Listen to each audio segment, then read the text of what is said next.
Assalamualaikum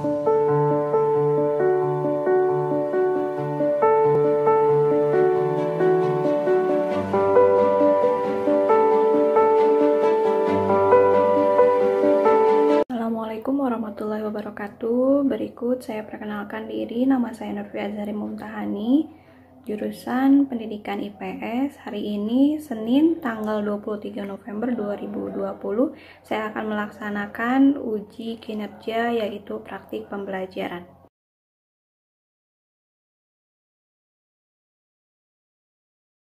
Assalamualaikum warahmatullahi wabarakatuh. Waalaikumsalam warahmatullahi wabarakatuh.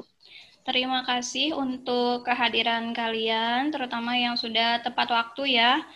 Ibu juga sudah menyampaikan di Google Classroom tentang absen kehadiran. Jadi bagi yang belum mengisi, boleh sambil diisi dulu.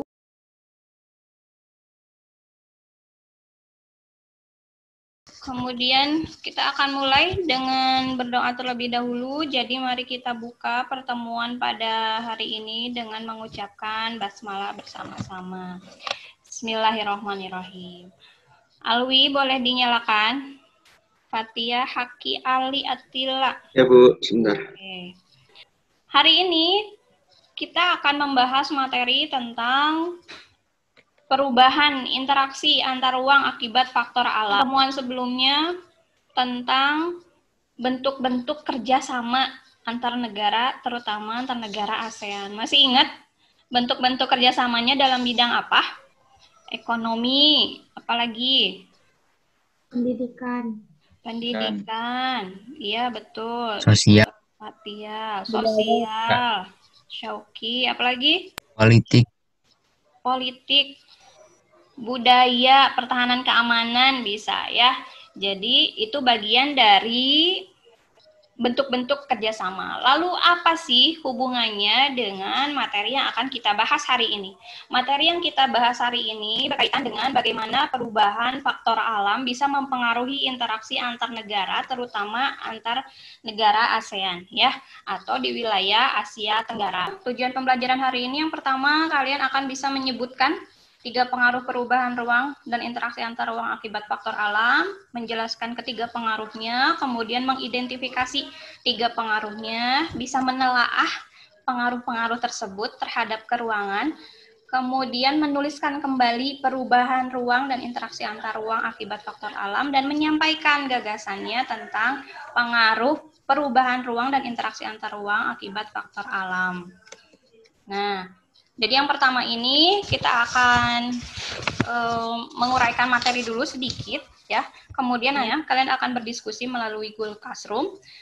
Kemudian kalian akan mengumpulkan data yang diperlukan terkait dengan materi atau topik yang dibahas. Kemudian kalian akan mengolahnya atau merangkumnya menjadi laporan yang bisa kalian sampaikan secara lisan dan juga tertulis. Ini loh, wilayah Asia Tenggara. Kalau sekarang di kita lagi musim apa sih? Dan Pandeminya belum berakhir, ditambah dengan kondisi wilayah Indonesia. Tapi kalau kita lihat kondisi wilayah di Indonesia dengan wilayah-wilayah yang lain di Asia Tenggara itu hampir sama, ya. Hampir sama itu, jadi secara geografis dan secara iklim dia hampir sama. Sekarang lihat, kami akan memberikan gambaran sedikit kepada Anda soal fenomena La Nina yang saat ini dihadapi Indonesia. Apa sih sebenarnya La Nina itu? Ini dia, ada peta Indonesia dan juga ada sebagian Laut Pasifik. Ini terjadi, kita tahu ada 2 fenomena alam yang saling bertolak belakang, La Nina dan El Nino. Kalau El Nino dampak yang dirasakan ke Indonesia itu kekeringan, musim kemarau ya. Nah kalau La Nina dampaknya adalah musim hujan. Itu tadi dampak La Nina. Yang Ibu sampaikan ini memang bukan gambaran dari peristiwa atau kondisi Jakarta saat ini. Tapi La Nina bisa sampai menyebabkan dampaknya seperti ini. Dampak yang lain ya bisa jadi banyaknya terjadi wabah penyakit malaria, kemudian DBD dan sebagainya.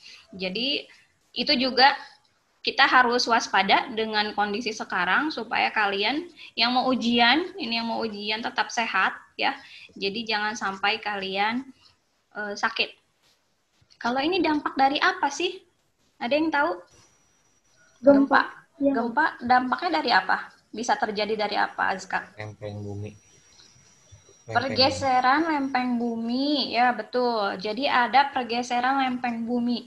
Tapi besar kecilnya gempa yang terasa sampai ke atas permukaan bumi atau sampai ke kita, itu disebabkan seberapa dalam dan seberapa besar kekuatannya di dalam bumi. Selain dengan iklim tadi, kita juga berada di bagian Ring of Fire atau lingkaran gunung api. Nah, kalau kalian lihat, ini Indonesia sebelah sini ya. Indonesia kena semua nggak? Kalau lihat ini, kena semua ya. Jadi potensi atau dampak dari gunung apinya akan sangat terasa. Isinya bagaimana dampak yang dimiliki oleh Indonesia, khususnya dan umumnya oleh wilayah-wilayah di Asia Tenggara. Jadi, hal inilah yang akan kalian diskusikan hari ini. Ya, kalian akan mendiskusikan lewat Google Classroom. Hanya saja Ibu tambahkan pertemuan ini dengan yang pertama, setiap kelompok akan mendapatkan video. Kemudian setiap kelompok juga akan mendapatkan jurnal. Cukup melihat kesimpulan atau bagian inti dari jurnal tersebut. Dan share materi yang tadi juga akan Ibu share, kemudian share tugas per kelompoknya. Ya, oke. Jadi silahkan untuk dikerjakan sesi pertama ini. Ibu tutup dulu untuk kemudian kalian diskusi. Jika ada yang ingin ditanyakan, boleh nanti chat di kolom komentar. Ibu akan melihat perkembangan dari setiap kelompok.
Setelah tadi kalian diskusi melalui Google Classroom, Ibu melihat ada banyak sumber yang kalian gunakan, tidak hanya dari buku, tapi juga kalian mengembangkannya dari sumber internet ya. Tadi sengaja Ibu sampaikan mengingatkan copy link karena itu sebagai bentuk tanggung jawab kita. Bentuk tanggung jawab kita bisa dipercaya sumber dari mana ya. Oke. Nah, sekarang waktunya verifikasi atau kalian akan memberikan laporan secara lisan dari setiap kelompok. Jadi pastikan setiap kelompok sudah ada perwakilannya. Ibu random ya. Kelompok yang pertama yaitu kelompok geologis. yang membahas tentang pengaruh dari kondisi gunung api yang ada di Indonesia atau Asia Tenggara. Silahkan, Alwi. Assalamualaikum warahmatullahi wabarakatuh. Nama saya Muhammad Alwi Aulia dari kelompok geologis, akan menjelaskan jawaban yang kita cari secara kelompok. Hasilnya yang adalah Asia Tenggara berada di daerah Ring of Fire, maka ASEAN sangat banyak mengalami bencana. Nah, terus abis itu yang kedua ini adalah lempeng. Yang pertama lempeng Hindia di Indonesia dan sampai Australia di selatan, terus lempeng Eurasia di utara, dan lempeng Pasifik di timur, dan lempeng Filipina di timur juga. Dampak negatifnya ada satu, rawan mengalami bencana alam, dan yang kedua, sirkulasi musim hujan dan kemarau mengakibatkan beberapa daerah kekeringan saat yang lain kebanjiran. Yang ketiga, sering mengalami gempa dan gunung meletus. Dampak positifnya yang pertama adalah banyaknya sumber daya alam, dan yang kedua, banyaknya bahan tambang, yang ketiga menjadikan tanah di Indonesia subur. Nah, adalah bagaimana upaya ASEAN sebagai sebuah organisasi agar negara-negara di wilayah Asia Tenggara siap dengan bencana alam akibat gunung api tersebut. Asia Tenggara adalah area yang sangat rawan dengan bencana alam. Oleh karena itu, peran Badan Tanggap Darurat Bencana menjadi sangat penting. Pada tahun 2011, ASEAN mendirikan badan mitigasi bencana yang disebut dengan AHA Center atau ASEAN Coordinating Center for Humanitarian Assistance on Disaster Management untuk membantu negara-negara anggota yang mengalami bencana alam. Adakah keuntungan yang dimiliki oleh wilayah Asia Tenggara dari posisinya yang dikelilingi banyak gunung api? Nah, jawabannya adalah keuntungan Asia Tenggara dikelilingi oleh gunung berapi memiliki keuntungan sebagai satu, membuka tempat bagi pendaki untuk mendaki. Dua, gunung sudah tidak aktif dapat dijadikan tempat wisata. Dan yang ketiga, menyediakan lahan untuk masyarakat dalam kebutuhan bercocok tanam. Yang keempat, dengan adanya gunung juga dapat membuat lingkungan lebih segar dengan banyaknya tumbuhan dari gunung. Nah, dan juga yang terakhir, dapat membuat tanah di sekitar wilayah Asia Tenggara subur. Sekian, terima kasih. Wassalamualaikum warahmatullahi wabarakatuh. Waalaikumsalam warahmatullahi wabarakatuh. Terima kasih. Ya, terima kasih untuk Alwi dan kelompoknya. Kemudian, setelah tadi kalian mendengar bagaimana faktor geologis itu bisa mempengaruhi terhadap kehidupan masyarakat Indonesia khususnya dan Asia Tenggara umumnya, Ibu akan mendengarkan bagaimana potensi sumber daya alam terhadap kehidupan yang berada di negara-negara ASEAN, terutama sekarang menghadapi masyarakat ekonomi ASEAN atau pasar bebas. Oke, silahkan Arbi. Assalamualaikum warahmatullahi wabarakatuh. Waalaikumsalam warahmatullahi wabarakatuh. Nama saya Muhammad Arya Binaya dari kelompok potensi sumber daya alam. Sumber daya alam yang dimiliki oleh wilayah Asia Tenggara ada 3, yaitu pertanian. Contohnya adalah padi, rempah-rempah. Ya, yang kedua ada pertambangan, yaitu minyak bumi. Yang ketiga ada perkebunan, yaitu teh. Suatu negara dapat mengekspor atau mengimpor barang ke negara lain. Dapatkah keunggulan potensi pertanian wilayah Asia Tenggara dikembangkan menjadi sumber daya alam yang bermanfaat bagi negara-negara di luar ASEAN? Salah satunya dengan memulai ekspor dan impor. Mereka dapat mengembangkan melalui teknologi, mulai dari mempelajari dasar-dasar dalam pemasaran eksternal, ada pula cara agar negara di luar ASEAN dapat. Menurut pendapat kalian, bagaimana caranya agar para petani maupun nelayan di Indonesia bisa menghadapi kemajuan teknologi sehingga siap untuk menyambut pasar bebas? Cara petani atau nelayan menghadapi kemajuan teknologi yaitu yang pertama, ikut organisasi atau komunitas. Yang kedua, mempelajari teknologi. Yang ketiga, mengikuti pelatihan yang berhubungan dengan cara memasarkan, cara memakai sosial media, dan dasar teknologi. Dan yang terakhir yaitu dengan cara aktif menggunakan media sosial. Sekian dari saya, maaf jika ada kesalahan. Wassalamualaikum warahmatullahi wabarakatuh. Waalaikumsalam warahmatullahi wabarakatuh. Ya, terima kasih. Tadi tentang kesiapan Indonesia, khususnya dalam menghadapi potensi perdagangan global, ya. Terakhir, Ibu mau dengar dulu tentang perubahan interaksi akibat faktor iklim. Assalamualaikum warahmatullahi wabarakatuh. Waalaikumsalam. Astronomis wilayah Asia Tenggara. Kawasan Asia Tenggara secara astronomis terletak pada 28 lintang utara sampai 11 derajat lintang selatan dan 93 derajat bujur timur sampai 141 derajat bujur timur. Sedangkan secara geografis, Asia Tenggara diapit oleh 2 benua dan 2 samudra, yaitu benua Asia dan benua Australia, serta Samudra Hindia sebelah selatan dan barat, dan Samudra Pasifik sebelah timur. Iklim matahari yang diperoleh wilayah Asia Tenggara adalah iklim tropis yang terletak pada garis 23,5 derajat lintang utara sampai 23,5 derajat lintang selatan. Memiliki ciri antara lain suhu udara yang tinggi, curah hujan yang tinggi, dan juga terdiri dari 2 musim. Pengaruh letak astronomis ASEAN menyebabkan Asia Tenggara berada di daerah tropis. Lokasi tersebut diketahui berada di sekitar garis ekuator atau garis khatulistiwa. Iklim tropis terjadi karena wilayah ASEAN mendapat pengaruh dari angin musim yang datang dari gurun di Australia dan daratan di Asia. Selain itu, ada juga angin pasat yang bertiup dari daerah subtropis menuju ekuator. Angin musim terjadi karena perbedaan tekanan udara antara 2 wilayah. Angin ini menyebabkan wilayah Asia Tenggara memiliki 2 musim, yaitu musim kemarau dan musim penghujan. Musim kemarau dipengaruhi oleh angin muson timur yang bergerak dari wilayah Australia ke Asia sekitar bulan April sampai bulan Oktober. Sedangkan musim penghujan dipengaruhi oleh angin muson barat yang bergerak dari Asia ke Australia bulan Oktober sampai April. Apa dampak iklim yang diperoleh dari wilayah Asia Tenggara dari kondisi letak geografis dan maupun astronomis? Dampak iklim di wilayah Asia Tenggara yaitu wilayah Asia Tenggara akan mendapat sinar matahari sepanjang tahun karena iklimnya tropis. Perubahan iklim juga berdampak pada potensi bencana alam yang terjadi.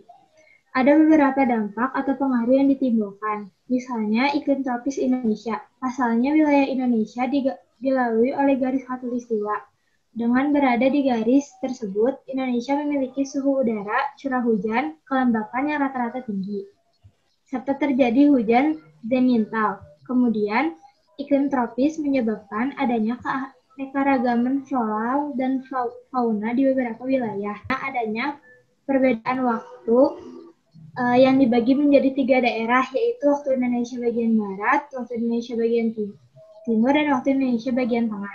Cara yang bisa kita lakukan untuk memberi pengetahuan umum kepada masyarakat tentang cara menghadapi bencana alam, yaitu kita dapat memberitahu masyarakat secara online. Pada media online, kita dapat memberitahu masyarakat melalui media sosial. Lewat media sosial, informasi akan cepat tersebar karena hampir seluruh masyarakat menggunakan media sosial. Selain melalui media sosial, kita juga dapat memberitahu melalui artikel-artikel yang disebarluaskan di internet. Bagaimana cara kita memberikan pengetahuan kepada masyarakat umum tentang menghadapi bencana alam, misalnya ancaman banjir? Kita dapat melakukannya dengan media sosial. Kita juga bisa memberikan informasi menggunakan media offline seperti mencetak brosur, buklet, poster, spanduk, dan lain-lain. Koran juga bisa termasuk dalam salah satunya. Bagaimana peran ASEAN dalam menghadapi bencana alam akibat kondisi alam yang dimiliki oleh wilayah-wilayah Asia Tenggara? Kalau suatu negara anggota ASEAN terjadi bencana, negara lain bisa langsung membantu secara bilateral atau meminta AHA Center yang memfasilitasi atau meminta AHA Center memobilisasi sumber daya regional. Pada tahun 2011, ASEAN mendirikan AHA Center sebagai badan mitigasi bencana untuk membantu negara-negara anggota mengalami bencana. Sampai tahun 2017, badan ini sudah melaksanakan 19 misi darurat dan 21 kali memobilisasi penilai ke-7 negara.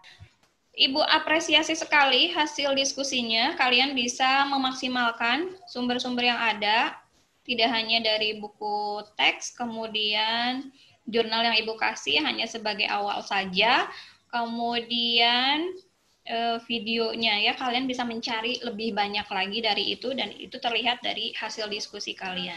Nah, ini semua yang kalian sampaikan itu betul ya. Jadi memang kondisi wilayah di Asia Tenggara, khususnya kita yang berada di Indonesia, itu sangat terpengaruh kondisi alamnya. Terbagi jadi 3, ada faktor iklim, kemudian ada faktor geologis, dan ada faktor sumber daya alam. Jadi kalau dilihat secara iklim, dilihat dari iklimnya, Indonesia memang berada di potensi bencananya itu sangat tinggi. Potensi Indonesia mengalami bencana itu sangat tinggi. Kenapa mengalami bencananya potensinya tinggi? Ya ini, karena posisi Indonesianya di antara letak 2 benua dan 2 samudra yang mengitarinya. Kemudian nanti ditambah lagi dengan faktor geologisnya. Tapi dari kedua hal tersebut justru Indonesia mendapatkan keuntungan. Keuntungannya apa? Tadi ada potensi sumber daya alam.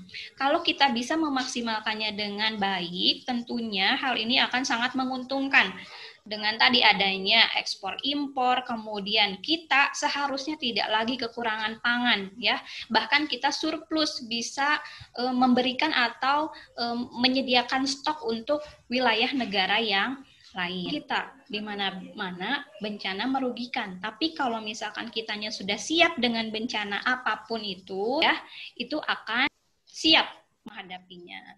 Nah, kalau tadi faktor iklim, dampak La Nina, kemudian curah hujan yang tinggi di Indonesia, kemudian kelembaban udara yang tinggi, kemudian apalagi tadi, curah hujan, pembagian 3 wilayah waktu itu bisa memaksimalkan potensi yang ada di Indonesia. Makanya kita kenal ada sumber daya alam juga yang bisa ditanam. Sekarang kita bisa nanam nggak? Mungkin tidak bisa karena memang di musim hujan. Itu akan sangat terpengaruh dengan apa? Kondisi sosial ekonomi masyarakat kita. Ya, pandemi ini gimana pengaruhnya? Sangat besar nggak dampaknya? Besar sekali dampaknya. Untuk orang-orang yang bekerja sebagai buruh harian atau pekerja harian, itu sangat terdampak. Makanya kenapa pemerintah menggulirkan beberapa bantuan dana tunai sebagai apa? Sebagai upaya supaya masyarakat daya belinya itu kembali lagi. Kalau daya belinya kurang, otomatis perputaran ekonominya juga kurang. Tidak mudah untuk sebagian masyarakat kita menghadapi hal tersebut. Jadi banyak juga yang saling membantu. Ibu melihat ada laporan Pensiunan Kebaikan, itu sebuah pencapaian yang luar biasa. Bentuk sosial kita untuk terutama kalian dan orang tua kalian yang bisa memaksimalkan bagaimana caranya membantu orang lain dengan yang kita miliki. Ya, gimana caranya Ring of Fire bisa menunjukkan potensi kita. Potensi bencana itu pasti, bencana gempa itu pasti, kemudian tapi dampaknya apa nih? Dampaknya kita subur kan tanahnya. Sudah dari tahun 1880-an ketika Gunung Tambora, ketika Krakatau itu letusannya ya berdampak ke wilayah Eropa. 1 tahun lebih mereka nggak punya atau nggak mendapat sinar matahari karena letusan gunung kita itu melebihi letusan bom di Hiroshima dan Nagasaki.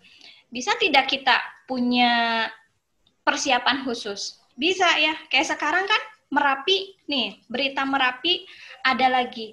Jadi warganya sudah siap menjauh dari tempat tinggal atau potensi yang bisa merugikan mereka. Sekarang bagaimana dengan potensi sumber daya alam? Secara ekonomi masyarakat kita memang lebih banyak di pertanian, ya, juga nelayan karena kita perairannya luas.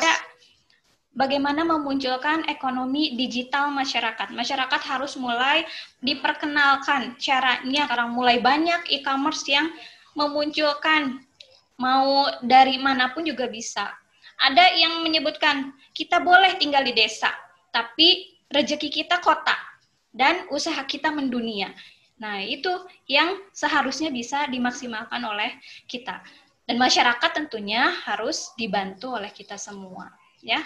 Jadi itu yang bisa kita pelajari dan kalian amati, juga kalian telaah dari berbagai Sumber. Apa kaitannya dengan ASEAN? Kaitannya dengan ASEAN adalah bagaimana caranya supaya antar negara ASEAN terutama bisa saling membantu, memaksimalkan, membantu dari berbagai macam hal, ekonomi, kemudian sosialnya, budayanya, itu saling bantu, tidak masing-masing, karena kita pun berada di wilayah yang sama. Ibu mau 3 orang mengambil kesimpulan dari hasil diskusi dan juga materi hari ini. Kesimpulannya yang kami diskusikan itu, masyarakat harus bisa menghadapi dampak negatif adanya perubahan iklim. Selama ini masyarakat dinilai belum terlalu paham dengan perubahan iklim. Tapi di sisi lain, mereka sadar dengan adanya dampak yang diakibatkan oleh perubahan iklim. Agar masyarakat sadar akan adanya perubahan iklim dan menghadapinya, kita dapat melakukan pengetahuan secara daring maupun luring. Kita juga bisa memberikan informasi dengan media offline, seperti memasang spanduk, mencetak brosur, dan lain-lain. Lagi, Olivia? Ya. Boleh. Oke. Jadi, kesimpulan yang bisa diambil dari hasil diskusi kelompok aku tentang pengaruh perubahan ke ruangan dan interaksi antar ruang akibat faktor geologis itu, negara Asia Tenggara yang berada di posisi Ring of Fire dan di antara pertemuan lempeng-lempeng tektonik itu mengalami banyak bencana alam. Itu adalah salah satu dampak negatif dari faktor geologis ini. Tapi di samping itu, negara Asia Tenggara juga mempunyai organisasi yang berupa upaya untuk siap dengan bencana tersebut. Dan juga negara Asia Tenggara mendapatkan dampak positif dan keuntungan dari posisi ini. Azam? Pertanian. Betul, silahkan. Ya, terus pertanian, pertambangan, perikanan, ya itu harus dimanfaatkan secara benar dan baik. Lewat itu Bu, lewat ekspor impor. Oke, betul. Ya, terima kasih Azam dan Najla. Jadi keuntungannya dengan memaksimalkan potensi sumber daya alam yang kita miliki lewat ekspor impor dan juga melestarikan sumber daya alam yang ada. Ya, terima kasih sebelumnya untuk seluruh proses pembelajaran ini. Kalian bisa memaksimalkan diskusi kelompoknya, kemudian bisa menyampaikan dengan baik. Hanya beberapa orang saja, mungkin nanti lain kali Ibu ingin mendengar suaranya. Juga sudah menyampaikan kesimpulannya dengan baik. Ya. Untuk hari ini Ibu cukupkan sekian. Silakan nanti dibaca lagi tentang pengaruh perubahan interaksi antar ruang akibat atau dari sisi ilmu pengetahuan dan teknologi. Jadi nanti bagaimana caranya. Setelah ini Ibu akan share evaluasi kita hari ini melalui GC lagi. Jadi setelah ini akan ada di GC ya. Pastikan semuanya mengisi. Akan Ibu tunggu 3 kelompok ini mengumpulkan hasil diskusinya. Lewat WA aja, langsung japri ke Ibu hasil diskusinya, LKPD-nya.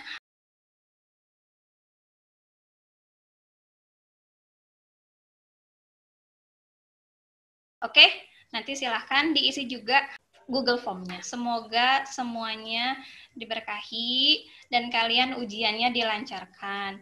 Maksimalkan waktunya dengan baik, selalu sehat. Assalamualaikum warahmatullahi wabarakatuh. Waalaikumsalam warahmatullahi wabarakatuh. Terima kasih Ibu. Terima kasih, Bu. Sama-sama. Assalamualaikum. Waalaikumsalam.